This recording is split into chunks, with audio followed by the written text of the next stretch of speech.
Hello, how are you? কেমন আছেন? আজকে আমি আপনাদের কাছে আরেকটা নতুন গল্প নিয়ে এসেছি। এই গল্পটা হচ্ছে রামায়ণ ও মহাভারতের দুই মহীয়সী নারী। তারা কারা? তারা হচ্ছেন সীতা এবং দ্রৌপদী। সীতা এবং দ্রৌপদীর কথাই আজকে আপনাদের বলবো। কিন্তু এই আলোচনাটা শুরু করার আগে আমার মনে হচ্ছে যে আপনারা কি ভাবছেন যে বর্তমানে আমাদের যে সামাজিক অবস্থা, যে হাঁসফাঁস করা অর্থনীতি, যে চারিদিকে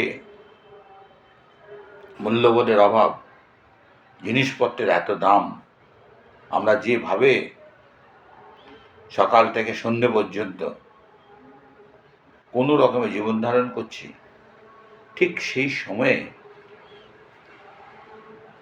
দ্রৌপদী বা সীতার কথা বলাটা কি এতটাই প্রাসঙ্গিক? আমার মনে হয় এটা ভীষণ প্রাসঙ্গিক। কেন?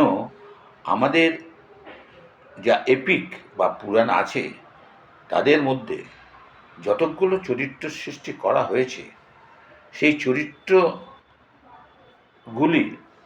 দেখা যায় তাদের এতই কর্মবোধ, মননশীলতা, কর্তব্যপরায়ণতা, যেটা আমাদের আজকে সমাজের পক্ষে এটা একটা বিরাট দরকারি। এবং আমাদের উচিত যে এই চরিত্রগুলি নিয়ে সবসময় আলোচনা করা। আচ্ছা, দ্রৌপদী বা সীতা মহীয়সী নারী হলেন কী করে? দ্রৌপদী বা সীতা মহীয়সী নারী হলেন এই কারণে যে তারা কিন্তু দুজনেই ভালো ঘরের থেকে এসছেন। যেমন সীতা হচ্ছে জনক রাজার মেয়ে এবং দ্রৌপদীও উচ্চ বংশজাত। আপনারা জানেন যে সীতার জন্ম হয়েছে মাটি থেকে এবং দ্রৌপদীর জন্ম হয়েছে অগ্নি থেকে। তারা দুজনেই স্বামীর কর্তব্য কখনো হালা দেননি, কর্তব্য পরায়ণ ছিলেন। তারা স্বামীর সঙ্গে 14 বছরের বনবাসী হোক বা অজ্ঞাতিবাসে হোক, তারা সেখানে গেছেন।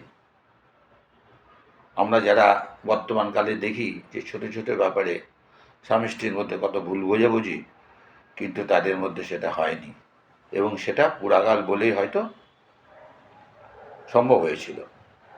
তো যাই হোক,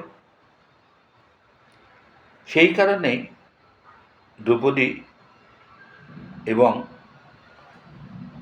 সীতা মহীয়সী হিসেবে পরিগণিত হয়েছিল। এই ব্যাপারে আমি একটা কোটেশন আপনাদের সামনে পড়ে শোনাতে চাই। সেটা হচ্ছে যে in Sanskrit a wife is known সহধর্মচারিণী। সহধর্মচারিণী meaning spiritual co-traveler. There is a শ্লোক in Ramayana which is read, every human being is on a spiritual journey to discover God. Our husband and wife should support this journey, not distraction. তাহলে এই যে spiritual journey যে তারা করেছিল দুজনই তাদের স্বামীর সাথে, সেই স্পিরিচুয়াল জার্নিটাকে কি আমাদের স্যালুট করা উচিত না? আমরা যারা বর্তমানে কালে স্বামী স্ত্রী আছি, তাদের তো এই স্পিরিচুয়াল জার্নিকে সবসময় সাপোর্ট করা উচিত। সুতরাং আমরা কখনোই তাদের যে সমাজের যে দান বা আমাদের যে চরম শিক্ষা ওনারা দিয়ে গেছেন, সেটা আমাদের ভুলে যাওয়া উচিত না।